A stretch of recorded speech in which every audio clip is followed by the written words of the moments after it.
रामलाल मुल्तान में नौकर था। उसने उसे तार भेजा। वह तीसरे दिन पहुंच गया। इलाज दुगनी सावधानी से होने लगा, यहाँ तक कि 10 दिन और भी बीत गए। अब 21वां दिन सिर पर था। हेम की देह, अंडरलाइन करेंगे बच्चों, देह मतलब शरीर, अभी तक आग की तरह तप रही थी। लाजवंती और रामलाल दोनों घबरा गए। सोचने लगे, क्या बुखार एकाएक उतरेगा? वैद्य जी ने आकर नाड़ी देखी तो घबराकर बोले, आज की रात बड़ी भयानक है, सावधान रहना, बुखार एकाएक उतरेगा। अंडरलाइन करेंगे, एकाएक मतलब अचानक।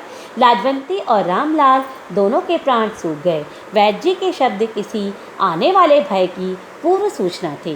रामलाल दवाएं संभालकर बेटे के सिरहाने बैठ गए, परंतु लाजवंती के हृदय को चैन न था। उसने संध्या समय थाल में घी के दिए जलाए। संध्या समय बच्चों शाम के समय, और मंदिर की ओर चली। इस समय उसे आशा अपनी पूरी जीवन शक्ति के साथ सामने नाच करती हुई दिखाई दी। पूजा जो आप करते हैं बच्चों, भक्ति जो करते हैं, उसमें एक आशा रहती है कि हमें अच्छा दिन भी हमारे आएंगे। इसी आशा से लाजवंती भी पूजा अर्चना में लगने लगी। लाजवंती मंदिर पहुंची और देवी के सामने गिरकर देर तक रोती रही। जब थककर उसने सिर उठाया तो उसका मुखमंडल शांत था, जैसे तूफान शांत हो जाता है। उसे ऐसा लगा मानो कोई दिव्य शक्ति उसके कान में कुछ कह रही है।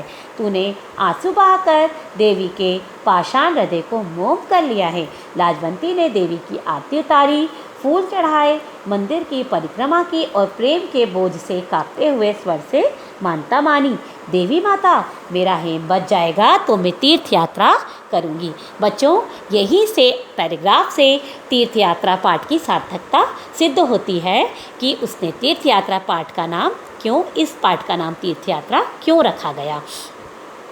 जब हेमराज बीमार हो गया था तो उसने अपनी देवी से मानता मांगी थी मंदिर में जाकर कि यदि मेरा हेम ठीक हो जाएगा तो मैं तीर्थ यात्रा पे मंदिर के दर्शन के लिए जाऊंगी।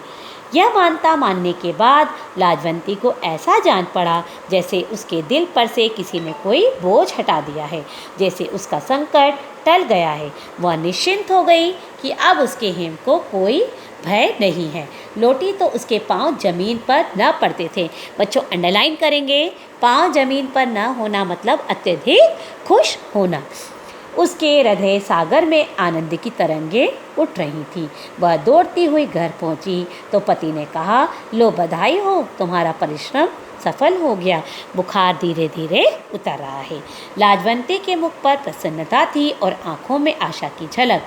झूमती हुई बोली, अब हेम को कोई डर नहीं है, मैं तीर्थ यात्रा की मानता